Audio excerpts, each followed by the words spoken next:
Welcome to the CODELIFE Podcast with me, Nathan Blackaby, and my great mate, Carl. Hello, mate. You alright? Yeah, good. Do you know, I'm going to start with a swig of tea. Yeah, I'll join you.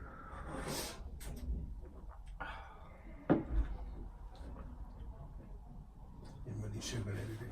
Oh, you have sugar, I don't do you? like a little. I do like a little. I know it's bad. Mate, should we start again? No, it's alright. I'll suck it up. You sure? Yeah, it's fine. That's discipline then. I'm slurp. It's a British slurp, isn't it? Oh, thousands of Rose, listeners. mate. Hold on. We're having a cup of tea. Hold on.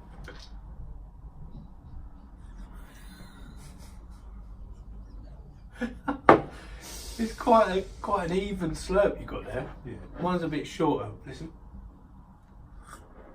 Yeah, it goes up at the end, doesn't it? It's an Australian one. Little pronunciation.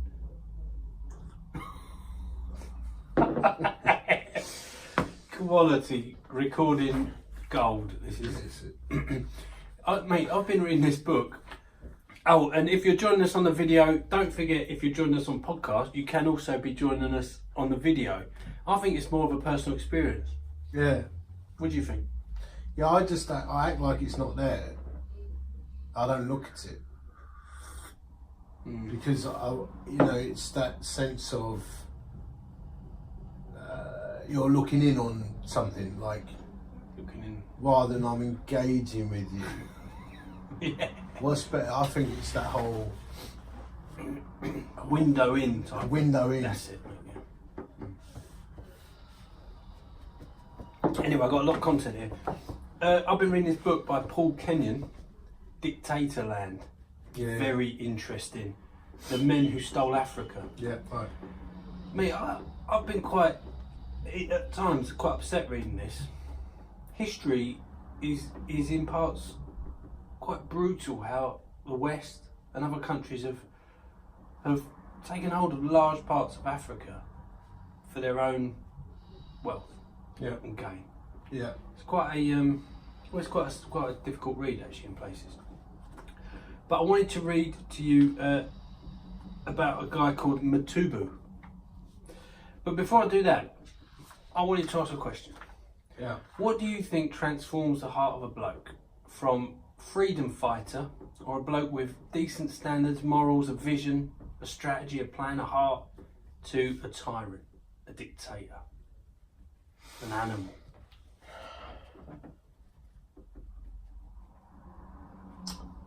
So, I mean, it can be more than one thing, obviously. well,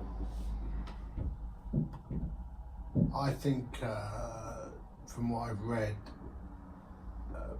the heart of a man can be desensitized, and that whole law of diminishing returns, and but a desensitization of a man. I mean, there's many stories in there of men who, in combat, get used to blood and guts, and I mean, you read all these accounts of the world where it just became normal to crawl through bust up dead bodies, and you get desensitized. And I think also, so I think there's that, a man's heart can be turned to evil, or be desensitized to cruelty. But greed is greed and power is a corrupting thing. Yeah. In That's what we have in this case with Matubu. it's power. I think as soon as a man, if there's a chink in your arm and you get power and you don't have good people around you, Distorts the heart, doesn't it? oh yeah. It's interesting. I started to look at examples. No, I'm not here saying that Hitler was a freedom fighter turned dictator, but in the case of Hitler, so late 19th century, I was reading this, Germany were argued to have the best educational system in the world. And we've seen these tyrants pop up, Europe, Asia, South America. One article I was reading talks about Germany having the best schools and universities. Carl Benz had just invented the gasoline engine. Rudolf Diesel invented the compression ignition engine. Yeah. Heinrich Hertz, he was working with electric magnetic waves. Wilhelm Conrad Röntgen, the guy who developed X-rays, he was looking at the theory of chemical structure. And of course Albert Einstein. So the end of the 19th century, it was rife with thinkers, academics, scholarly people. And then obviously we had the world wars. And Hitler emerging from that, leading a nation to do such terrible things that we saw the Nazi Germans do.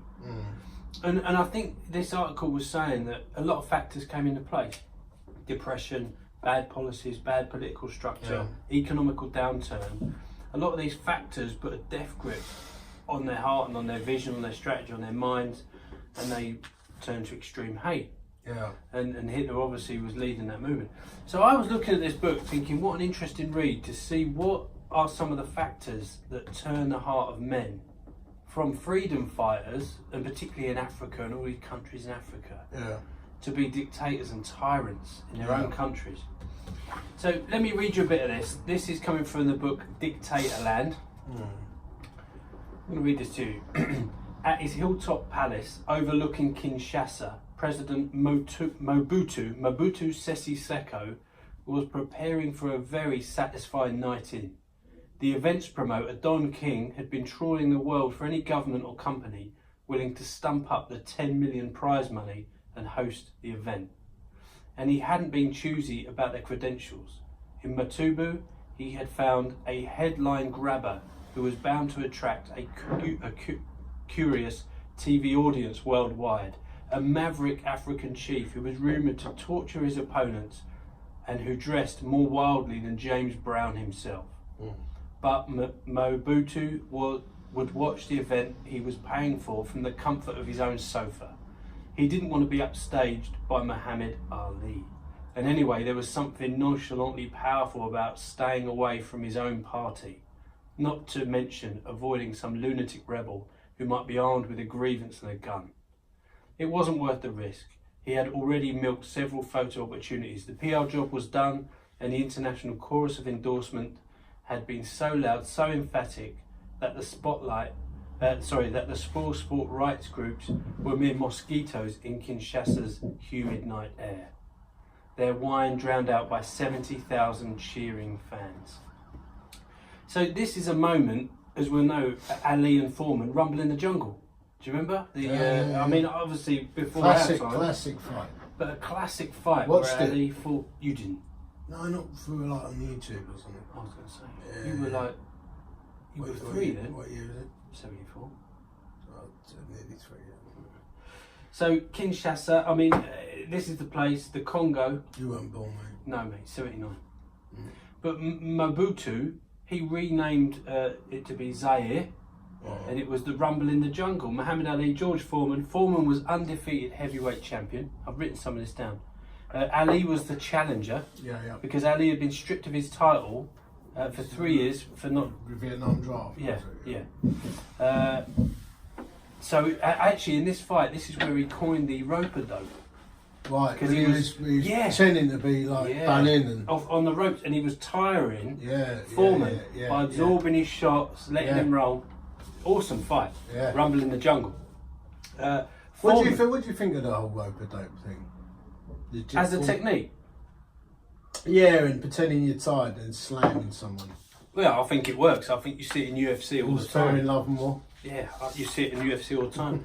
Blokes get hit and act like they're out, like knocked out, going down, and the blokes come over to finish, and he'll just pop up. Well, it's keep your guard at all times. All times. Do you remember that Floyd Mayweather fight where the bloke goes to hug him, but he just smacks him out? Yeah, the ref had stopped it.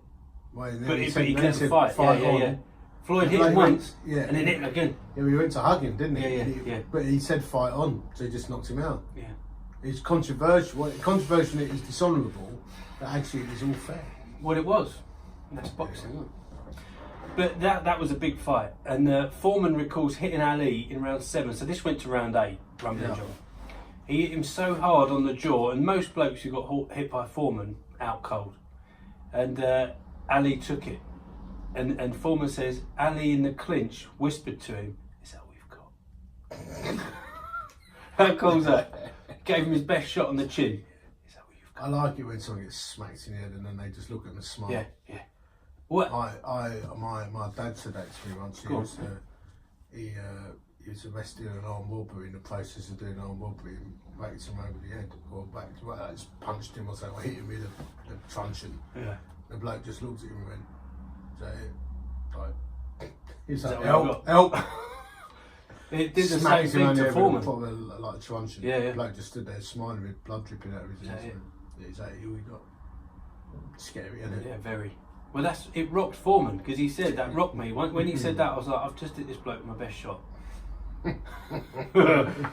Very interesting. And I wonder if inside deep down he was hurting. But it's Maybe. Psychological warfare, isn't it? 'Cause you'd feel all his strength come out of you, wouldn't you? Yeah. Someone just smiling at you going, is that it? Yeah. Powerful. But that was Rumble in the Jungle. And later on, a year later, we had Thriller in Manila. Joe Fraser, Ali won. Big fight. But it was just very interesting to have this massive event in the Congo, or Zaire, as the president Mobutu had changed it to.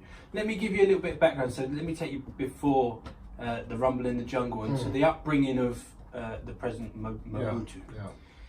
In March 1960, a young African hurried along a breezy Brussels street, bundled up in a heavy overcoat against the end of winter chill. He was a slight, earnest man, disorientated by his new environment and one of just a handful of black Africans in Belgium. He also had every reason to feel conflicted. This was the home of his colonial masters, the Belgians, he so passionately wanted to drive from his homeland. But it was also the home of everything he had been taught to respect and admire, and as such it possessed an unshakable allure. Take it back a bit further, back to the book. Mobutu's mother had been the prettiest girl in the village by his own account, and the subject of much male attention.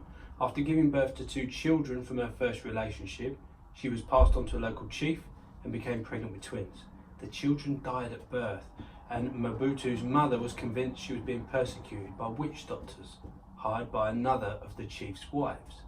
So she fled into the jungle and walked for days to the village of a relative, where she met and married a local cook. He was to become Mobutu's father. Now the interesting turn here is that cook ended up being the cook for a Belgian family and took his son with him. Mobutu, as a child, walking hand in hand with a middle-aged white lady as if he were her own son. She is Belgian, a liberal-minded progressive, and the wife of a Belgian judge. Mobutu's father is their cook, and she has seen something in the small African boy, perhaps wit, curiosity, a young mind ready to open, and she tutors him in French and lets him sit at her table, and walks with him through staring crowds, and she filled his mind with everything a young Belgian boy would have as his right. Quite interesting. You got this young lad who's born into poverty. You know, mum didn't have anything, dad didn't have much at all, and yet this Belgian family take him on by a turn of events, and he gets a European education. Really, really interesting. He learns French, he starts going to military academy. Giving him a good start. Set him up. They've set him up. So he starts to build on that. Well, this is good. Already my brain's going down a rabbit hole Go here on. Because, you know, I told you last week how I'm reading this autobiography of a serial killer in the 1900s. Who had a bad start and became a psycho. This guy's got a good start. Yeah. It's a good start. Yeah. Eloquent, 2 languages, 3 languages. Yeah. Good schooling. Yeah. Nice house. Army, university, he had it all. Western lifestyle. Yeah. Good start. Let me set some more of the scene, back to the book. An irresistible force was sweeping the whole continent of Congo as well. Yeah. What had been viewed as an extreme position at the start of the 20th century, supported by a handful of cranks and troublemakers, had grown into a popular mainstream movement after the Second World War. Colonialism could be extinguished. So you've got this feeling across the continent of Africa, but particularly in this sense, Congo. Kick him out. Kick them out. Colonialism could be Give extinguished. us our country back. That's it. Yeah. And it would be extinguished. Nationalist movements had won the argument. Now it was just a matter of time. Yeah. The Europeans were poised to move out. Ghana had set the pace, winning independence from Britain in 1957. Yeah. And even Charles de Gaulle, was preparing to get rid of his African assets, contemplating the unthinkable by withdrawing from Algeria. But Belgium was standing firm, its leaders suggesting it would take another 3 decades before the Congo was ready for self-governance. Interesting. Some said even longer. But there started to be this movement. There started to be these whispers of A freedom. little groundswell. A groundswell. At this point, Mobutu is in Belgium, getting trained up. He becomes a journalist. Right. So he starts to learn his skill, learns his art of speaking, communicating, but he's still got this burning passion for his homeland, to no longer be under Belgian rule. So Belgians invested in him, educated him, but he's got a heart of Congo. Congolese. He can't get his roots. Yeah. And he's feeling this conflict. You can take the boy out of Essex, you can't take Essex out of the boy. That's it, mate. There's no point trying, is there? No. Deep. But he's got this stirring in his heart. Yeah. And there's this moving tide in the Congo. There's another guy, I just want to mention, Patrice Lumumba. So another character in the fold here. A 30-year-old intellectual in a frock coat, an irreverent bow tie, who captivated the audience with his wild talk of independence, and whose popularity was already alarming the Belgians. So this guy, another guy in Belgium, Lumumba, in the Congo, he's now driving around the Congo on this little scooter, telling people, "Let's fight for independence. We need this. We need our country back." Yeah. And he's friends with Mobutu, Right. who's in Belgium, who's getting this kind of passion. The Belgians, interestingly, had owned the Congo for 80 years. Right. And they weren't looking to get rid of it quickly. Yeah. As you know, diamonds, minerals, I mean, immense. Yeah, these countries are resource rich. Immense, yeah. So this bloke, Lumumba, let me give you an example. He denounced the white colonialists and described in detail how the Belgians had treated the blacks, how they had brutalised them and kept them down. He talked about the millions who had died under their regime of King Leopold, working in rubber plantations, where they were starved or were overcome with exhaustion and disease. He talked about the brutal murders of those too weak to deliver the quantities of rubber that the Belgians demanded. Lumumba made independence our most cherished hope. So he's setting in motion, setting this theme, this swell of movement in the Congo, right? And then this guy, Mobutu, he kind of falls into this. There's some stuff that happens, the whole country's going through a new shift, and three men gradually emerge as dominant leaders. So they've got no governance, they've got no council, they've got no leadership, outside of Belgium officials, they don't really know what they're doing. But the Belgian officials, this is back to the book, announced that there would be a series of roundtable discussions with a delegation from the Congo. Independence would be discussed, although only in the most general terms, and there was no intention of coming to a date. And that was out of the question. This was more about showing willing. Now this meeting happened in Brussels, January 1960. Right. Now, Mobutu went along as a journalist, and he started to rub shoulders, he was getting influential, he was starting to build his name up. Yeah. He was friends with Lumumba in Congo, so they're communicating, it was all happening. And gradually, there was a breaking away of Belgian authority in the Congo. And elections were held, there was kind of this radical shift. There was this moment of, hang on a minute, they've talked about independence, now they're letting us have it. And there was some breaking up, there was a bit that was separate, that the Belgians held on to. But there was this moment of, independence has come. Like, this is it, now what? And there was like an opening, and then this power surge. Yeah. Who's going to lead? What are the new parties going to look Yeah. like? Who's going to fill these gaps? Sorry, not the microphone. Back to the book. So we're in May 1960, and the mood was euphoric. So it's really pumping. Polling stations are open. Like let's find this new shape for the Congo. Elections are being held in preparation for independence. The country has only had 3 months to prepare for this momentous event.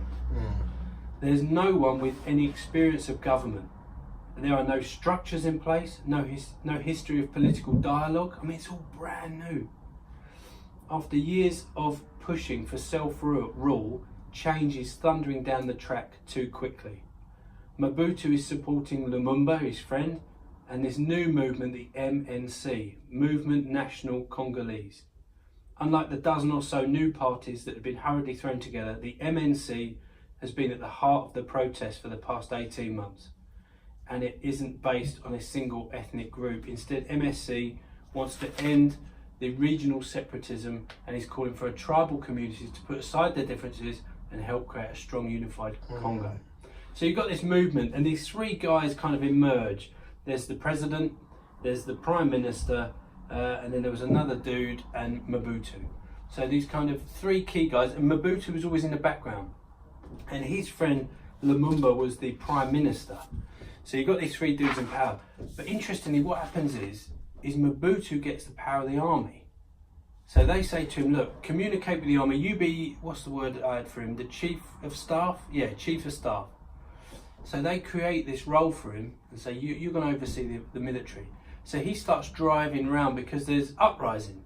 6 days after independence is announced, the military, mainly Congolese army, but led by white Belgian military leaders, the military leaders are still trying to say, look, this independence don't mean anything. But the soldiers are like, you're wrong. This means everything. Like, you're out. So suddenly, you've got these white Belgian military guys that are seriously outnumbered. You've got all their families that have lived this high life of wealth and luxury in the Congo. You've got the mines that were run by the West that suddenly are losing control, and all their families have moved into the area. And so you've got this massive uprising. So you've got a lot of violence, a lot of rape going on. The Congo descended into hell. Oh, mate. Well known. Brutal. Brutal. Brutal. And Mobutu, as chief of staff, head of the army, he runs round to all these brigades or factions of the army, and he's like, don't surrender your firearms, fight the Belgians, join me. And he rallies these troops. But what the president don't realise, what the prime minister don't realise is, he's winning the loyalty of the guys that can make stuff happen on the ground. So Mobutu, in a sense, is taking over. There's a coup, a silent coup. He doesn't realise it at the start. It dawns on him later on. But he's starting to amass this power and influence. It's incredible because he's going around just getting all the army to back him. So he's visiting all these remote troops, and he's got this gradual rise to power. It's just incredible how it happens for him. And this is like 12 days after independence, you get all this kicking off. I'll just read you this bit. Back to the book. Just 12 days after independence, Lumumba, the idealist from Stanleyville, the man who coaxed the timid masses into roaring stadiums, is watching his country disintegrate.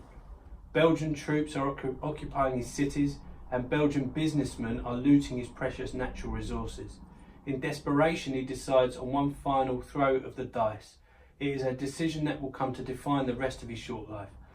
Lumumba, along with Joseph Kabas Vubu, who was the president, asked the Soviet Union for help, and the Americans in Leopardsville embassy are left blinking in disbelief. So what I started to realise reading this, you've got these massive power struggles. You've got the West, you've got America looking and saying, we need to control this. You've got the Soviet Union saying, we need to control this. And you've got this dismay and total chaos in the Congo itself. And you've got these guys in leadership and power that were at best sort of radicals and just guys who were riding around the country promoting independence, and suddenly are leading the country. So you've got this massive shift in the culture. So you've got Mobutu's rise to power, and interestingly what happens is basically the Americans back Mobutu. They want him to be the man. They want to control him. They can see in him that he's got the authority of the country, he's got the power, he's got the army, and this will happen.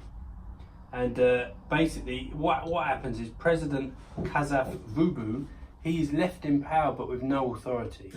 So the government's stripped. Mobutu is kind of silently rising up to power, and they can't really stop him. And Mobutu has tasted victory, power, fame, recognition, and he's unwilling to lose it. He suddenly realises that as this transition... Do you think he plotted it from the word go, or it just happened? Well, the book kind of implies that he was doing what he was told, as in go to the military and win them over, but then I think suddenly... He spotted an opportunity. He spotted an opportunity and thought, you know what, this power's mine. I can wield this power. And his fame went up. Power, seductive. That's it, mate. That's it. His fame went up, his status went up, and the people of Congo, the people that made stuff happen, the military and the workers, they loved him. They thought, this is our saviour, this is our man. And he was kicking out the white colonialist Belgians.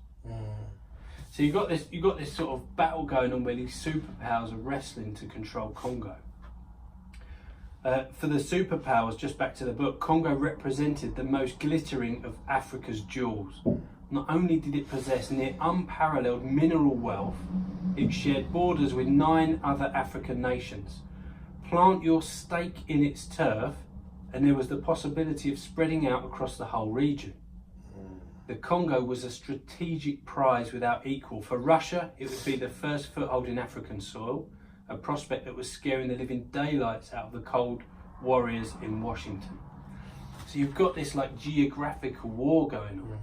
And there's a book that I'm going to bring in later podcasts of how so many countries are landlocked geographically, and that really shapes their strength as a country, economically, militarily, you know, all this stuff. But it was this like prize, let's get it, let's own it, and let's control it. And the Americans had worked out, let's control Mobutu, and then we can control the country. Yeah. We can do what we want, which is kind of what they did in the history of this stuff. And it's actually quite sad just to see it all unfold, to see this bloke get manipulated and actually put his right and his benefit above a country. Like, it's phenomenal. So he rises to power, and basically anyone who challenges him, he has them killed. So he sets up this public hanging. Wow. And he basically just took over completely, and anyone that challenged his theories, his ideas, he would have you killed, have you hung, yeah.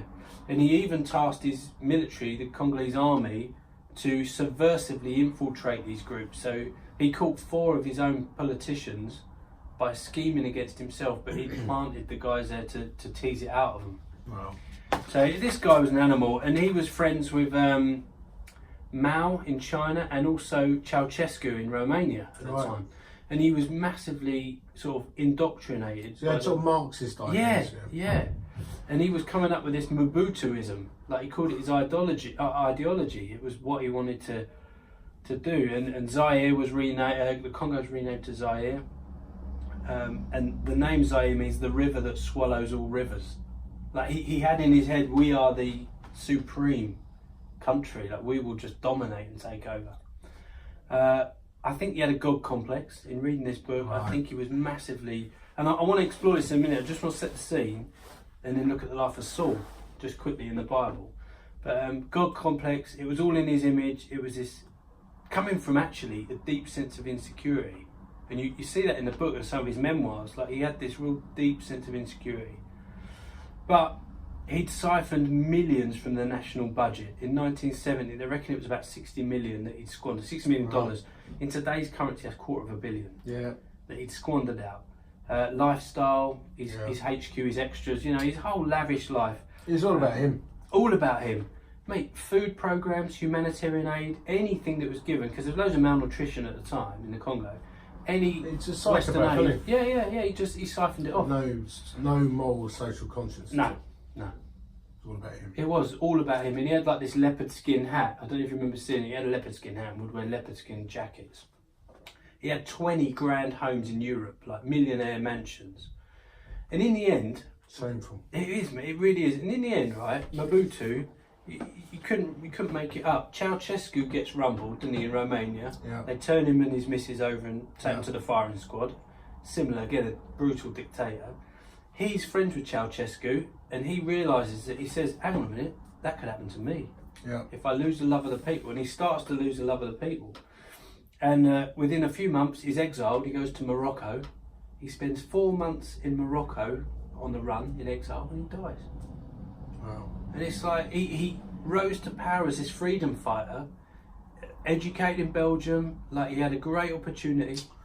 It's a proverb, isn't it, mate? Above all else, guard your heart. It's a wellspring of life. Guard your heart.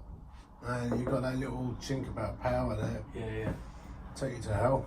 Yeah, well, it will. And a whole bunch of people with you. Yeah. And just how subtle it was, from starting off with the right intentions, the right motivations. Yeah. He had a sniff of power. The ego. I was thinking about Saul. So just Mobutu, you know, that's president of Congo. King Saul. The Bible says, right, 1 Samuel 15:22. Saul, because thou hast rejected the word of the Lord, he has also rejected you from being king. That's scary, isn't it? That's just that. I mean, that is a line right there, isn't it? Yeah. You rejected the word of the Lord, and the Lord's rejecting you as king. I mean, thank God for Christ. Do you know what I mean? Yeah. Like, without the cross, we're stuffed, isn't it? Yeah. But it was interesting how subtle the changes were for Saul. Because Saul, if I'm right in saying this, he went to like a divination, didn't he? Clairvoyance type. Because he didn't seek the Lord, he saw what he was prohibited to do. Yeah. And as a king, he came Well, under like God's Samuel. judgment. Yeah. And interestingly, I had a little look at some of the repercussions of that action. Oh, yeah. Because, and you're right, we live under grace, right? Praise Well, the Lord for you know, that. thank God for the cross and resurrection. Yeah. We'd be living in the same deep Mate. water, wouldn't we? And he found himself in deep water. God took his kingship away. God's spirit departed from Saul, 1 Samuel 16. And an evil spirit from God terrified him. How do we interpret that? An evil spirit from God. Well, I think in the terrified Old him. Testament, like, there's a more robust view of God's sovereignty. So, like, you'll notice when you read the Old Testament, everything is attributed to God. Yeah. Everything. Yeah. Like the Lord permits it to happen, or the Lord sends. Like they have more of a robust view that everything is under Him. But did God instruct it? Maybe. You know, does God test us? Yes. Yeah. But I think what in this case it's like Saul rebels, the hand of the Lord's come off him. It's open season. Yeah. They would attribute it to the Lord because the Lord He ultimately controls everything. Everything under the sun. Everything in the universe happens. So whilst not not directly sending it, he gave permission because he took the spirit off him. Exactly. Yeah. So if you're interested and want to read that, 1 Samuel 16:14. Now the spirit of the Lord had left Saul, and an evil spirit sent from the Lord began to torment him. It's like Samson in Judges 16, and the spirit of the Lord left him, but he didn't even know. Yeah. But then it was when the spirit of the Lord, the anointing came off Samson. It was open season. He got killed. Yeah. Ephesians 4:20, isn't it? Don't grieve the Holy Spirit. Yeah. That's it, mate. Sensitive. Like, don't do it. Yeah, don't do that. Don't grieve the Spirit, man. You know you're gonna. It's got the hand come off us. You know, post resurrection guys. Yeah, I think you can. I've felt it. If I'm walking away from the Lord in sinful behaviour, I do feel it. Yeah. So Saul, he fell further into sin by repeatedly trying to murder David. This is what I was saying right at the start, and you asked me the question. I think there's two things at play. There's the power trap, but then there's this desensitization. To the spirit. Well, I think what happens is, we often talked about this before together, and looking at men's days. Yeah. Matthew 7 calls us to go through a narrow gate and walk on a narrow path. Yeah. But what us blokes try to do is tread down the edges, and you blur the lines, and then you press the edges down so the edges blur with the path, and you go 1 degree off course, and then you sort of get away with that, and then you sort of keep going 1 degree off course. But over 1,000 miles, 1 degree could be many miles off course. You can't even see the path anymore. So I don't think like Mobutu started off by just being a total evil genius. I think he desensitized himself over time. Just degrees to the side. Tread down the edge of the path. Like a bloke, very rarely would a bloke just go and bed his neighbour. Having from an affair. nothing cold, just No, it starts in the small stuff. It starts with one watching her in the garden. Yeah, it's David on the balcony. Yeah. What's your balcony? What's your balcony, that's man? good. David's looking at Bathsheba from the balcony. He probably was up there alone looking at her. So, Checking her it's out. just like the lines are getting blurred, and he's giving over to lust in his heart. We've all got our balconies, right? We've all got the places where we shouldn't be walking and looking, but if you don't deal with it, you'll open the doorway. Like, sin will take you to places you don't want to go. So how do we keep that narrow path? And we talk about it as in discipline. We did that in the last podcast, didn't we? Brotherhood, accountability. Thing is, mate, go on. And we know this. If you want to deceive, if you want to do your own thing, you want to go your own way, you can do it. You can have all the appearance of godliness. Yeah. It's a choice. You have to choose. You have to choose to be that man and ask for God's strength, because you can't do it on your own. We know that, but you can make a choice. And there is a subtlety, isn't there, with keeping your heart soft with the Holy Spirit, I think. in terms of doing things and being in tune with Holy Spirit. I wonder too, mate, there's something about, my mind's going down another rabbit hole here, but I wonder about, there's something about simplicity, there's something about not having the latest stuff, there's something about decluttering your life, there's something about patience and waiting and having the latest gadgets. It's not fueling that lust side, it's not just sexual lust, is it? It's stuff and position and power. And if like comparison's your thing and you want power, well, say good things about people that are better than you. So go the opposite. Do the opposite. You know, if you're comparing yourself to someone, you think they're better speaking than you, well then vocalise, say that person's amazing. If you're jealous of someone, big them up, honour them above yourself. Romans 12, isn't it? Honour people above yourself. It's good, mate. We talk about this all the time, don't we? Opposite spirit, all the time. Like if you're seeking recognition, do stuff that won't get you recognised. Yeah, do stuff in the hidden areas. Do stuff that no one sees. The Lord sees it. Yeah. I mean, that's amazing, that, isn't it? Who gives a stuff about who you are? No one. It doesn't matter. No one. I mean, you're going to die. What matters is what the Lord thinks of you. Yeah. And the people closest to you, you're a loving, kind man. Do you know what I mean? I mean, like, fame and possessions is so shallow. We want its significance. Lead a significant life for God, and don't worry about the fame and power and money, and simple life. Use what God's placed in your hands. And if you feel like things are getting to you, ditch it. I mean, I remember it was Tony Blair actually saying that after a few years in office, you realise you're starting to go mad. It's a form of madness because you don't need to write a cheque, you don't need to make a phone call. You know, everything's done for you, and suddenly you're out of office. It's like, But he said you have to make sure you do normal things, be an ordinary person. Whether he did or not is another question. But it's an interesting observation that power corrupts and sends people mad. So I think simple life, simple lifestyle, do humble things, practice hospitality. Was it Romans 12? Associate with people in low position. Associate with Essex people. That would keep you humble. I'll keep you really humble. Very humble. But that's it, isn't it? Yeah, that's it, mate. Keep your heart right. Yeah, man. But and I think you also need mates around you that can see that and see if you're being an idiot, and see if you need. Like, I think there's loads of blokes out there holding on to unforgiveness, bitterness, anger. And you need a mate or someone who can just say, look, let's deal with that. Yeah. Let's get your heart soft again. And, you know, I read it last week, that Acts 20 verse suddenly becomes relevant again. Yeah. That we read, I know I read it last week, but you can't have too much of a good thing, can you? Again. I mean, I think the NIV, you know, does say it slightly differently. You got your NIV there, have you? No, mate, I try not to take it out in public. I prefer the NASB. I do not consider my life of any account as dear to myself, so that I may finish my course in the ministry which I received from the Lord to testify solemnly of the gospel of the grace of God. Yeah. Your life's for Christ, you know.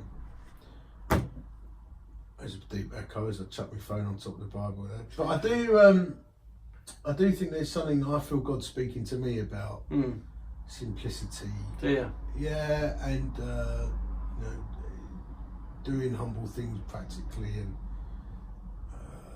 living with the opposite spirit more and more. I know it's a bit of a motif for my life. I keep talking about it, but I do think there's something in that. Don't let things get to you. Don't boost your ego. Not as much out there to boost your ego, really. But you know what I'm saying? Yeah. But we are wired in a particular way. Like my daughter, she's got this app called TikTok. So I went on it to have a look. I've still got it on my phone. And the main things that people are putting forward, it's I've like heard a of this, little video you put yourself in, you can mime and dub stuff, and the main things they're selling are their bodies, so fitness, muscles, or women looking good, money, and it's guys counting out money, it's cars, it's possessions, and it's status and fame and glamour. It just seems to be all geared around that. It's just full of emptiness, mate. But our kids are absorbing this stuff like sponges as their compass for society and humanity. And what's valued? I need to look like this. I need to be like this. Yeah. We've got to fight against it, but I think we model it. And we're in a narcissistic age. The age of the selfie. You know, bad. it's all about me. It's shocking, mate. honestly, it frightens me. Yeah. Entitlement. People have an over sense of their own uniqueness, and it's my right to have but this. the Bible says, live for Christ, pour your life out. You know. That's why tonight, my friend, my great friend, I'll cook you a spaghetti bolognese. Good gentleman. I will, and I'll serve you, and I'll open the wine. Come on. We'll drink from the vine Deeply. and we'll eat Italian. Well, you won't be. No, I've got to drive home. Yeah. I might have a little snifter. Yeah. So. Should we go and take a selfie? Yeah.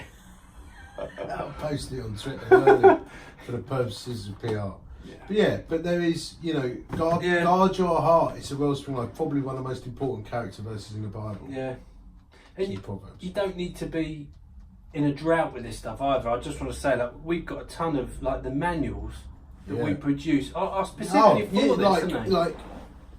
Months and months and months worth of daily devotional. Yeah, you ain't got to dry out. No, prayers written in them, it's all there. The Code Life stuff, the Code website, codelife.org.uk, and men's groups around the country. We can plug in nearly 400 men's groups. Yeah, loads. And we go on the website and search out where your nearest one is and plug into it. Group finder, Yeah. Loads of resources to fuel accountability groups and all kinds of stuff. We do not need to suffer this. No. There's a whole bunch of us out there just chomping away trying to kind of produce resources. The other thing, of course, is there's nothing like, I think, one of the unique experiences of my life, I think, is standing with thousands of men worshipping the Lord and realise you ain't on your own. We're doing these events all over the country, so watch out for them on the website. But I think the gathering for me is significant. Yeah. How did that come about? What was the thinking behind it? Bored. Is that what it was? Yeah. Bored of going to conferences that I was speaking at. Conferences are boring. I'm bored of myself. I'm bored of myself. Yeah. I was going to conferences and I was bored. So I thought, in a fit of pique, I'm going to create a conference that actually I want to go to. A festival. Something you want to be at. Blow things up, chuck axes, talk about Jesus, burn stuff. And people say, what about all those blokes who don't like burning stuff and chucking axes? And go to a conference. Or go to church. Yeah. You've got something everywhere. Something for everyone everywhere. We do play chess now, walking football. We do. Yeah. Read books. Yeah. So we've got a mess tent for 60,000 blokes. So it'll be 2,500 men. Amazing. At the end of June, you go to thegatheringformen.com and blow your mind. It blows my mind. It does. It's a very unique event. Yeah. Hundreds of men have come to Christ now, and the years been doing it. In the first year we did, it didn't go very well with it. No. But no, it's great now. Slick as mustard. Slick. And it's worth saying, we're not blokes who particularly love camping. No, I hate camping. To be honest, rather a nice hotel. I don't mind it, like if I'm on a fishing trip or something, but I'd rather not. I'd rather go back to a lovely hotel, marble bathroom, lovely bar, nice restaurant, little bit of fillet steak, lovely triple cooked chips. But I sleep in an awning. Yeah, you did for many years. I actually last year I was in a teepee, but it was very cold. Was it cold? It was cavernous. So obviously just like you couldn't heat it up. You can't heat up. Your body weren't working. But yeah, we do camp. We've got some interesting plans for this year, haven't we? We have, mate. Some themes and some special things. Very special things. We have a lot of fun, don't we? Yeah, we were thinking about it earlier today, weren't we? Yeah. We have got a very special thing. A little bit of scheming and planning. Yeah, I wish we could say more about it, but... But it's more than just an event. Because we see blokes at events that we run. They turn up in a t-shirt. They turn up in a t-shirt and they bantering about fruit. I know. So, and I love that when I turn up to, quite a lot when I preach around the country this year, I've turned up, there's been like pineapples put on the pulpit. Yeah. That's happened to me several times, or like a bunch of grapes or something. But we're not anti-fruit, are we? It's all a joke. I love fruit. Yeah, it's a joke. Oh, there's people who write a blog about it. Oh, they hate it. They get so cross. Yeah, but I don't realise that you're going the bit for the staff. There's fruit everywhere. We're eating fruit. We love it. It's a joke. Chill out. Honestly. So don't get a massive blog about me once. Really? Yeah, all about me fruit laws and banning dancing. I'm like, it's a joke. What? No, the dancing and the flag. That was a joke. No. I hate flags. Streamers. I've seen someone. I don't like streamers of expressive dancing. No. I've got to be honest. Streamers? You know, you see going to church and someone's prancing around with a streamer. Yeah. I can't cope with it. No, well, that's my example I was going to give you. I went to Spring Harvest one year, and there was a bloke with a streamer, and he was obviously agitating the people next to him with it. And I don't know how he managed it, but he turned it twice and put his hand up, and he created like a slip knot, and it went over his neck. And as he straightened his hand up, it tightened up around his neck. It was a funny moment. I did a talk on this, and one well-known conference, and someone took me aside afterwards. They said, brother, they put it in my shoulder. They said, look, I feel like this compassion for you. I went, do you? Yeah, he said, I just think you're very bound up, that you're not free in Christ. And, if you, I want to pray with you that the Lord liberates you. And so I said, I don't want you to. Do what? Don't touch I said, I don't want you to pray for me like that. I said, why not? I went, because I like my shoes. I like it. Yeah. But actually, I didn't. I was joking around, but then sort of. Yeah. But my heart is all those blokes who don't know Jesus. They come into a church and they see someone strangling themselves with a streamer badly dancing, and the average bloke is like, "What are you doing? Why is that ain't going to come back? Is he unwell?" Yeah. No? That's what my mates would think. Without doubt, won't come back. 100%. Won't come. 100%. So we created this event that we have flag enforcers, special ops, riot squad. The blokes love it. Take them down. But we do, on a serious note, we do talk and work with the local church because I'm a local church. I'm a pastor of a church, so anything I say is you need to screen through the spectacles of I do lead a church. Is he doing it? I planted churches, I lead churches, and I lead Redeemer King in Chesterfield. Yeah, but it works because we realise what turns guys on or off to faith, don't we? Exactly right. Large part of particularly that working guys. Yeah, exactly. Working guys. They're way out, so missing millions in the UK church. Anyway, it's just our theory. We're getting on with what we do. That's what we do. I think, people moan about that, which they, not many do, but from time to time. I just think go and do your thing. Yeah. We need in the rich tapestry of the Christian world, we need the streamers and we need the non-streamers. I like that, mate. The rich tapestry. There you go. Poetic. I'm channeling me in the Kipling. You are a creative bloke, actually. Yeah, I am as well. Yeah, we are quite creative. We are. People don't know that. I try not to let people know about me. I've got a little penchant for watercolour blossom trees. Beautiful blossom trees you do. I love them, mate. Thanks for joining us.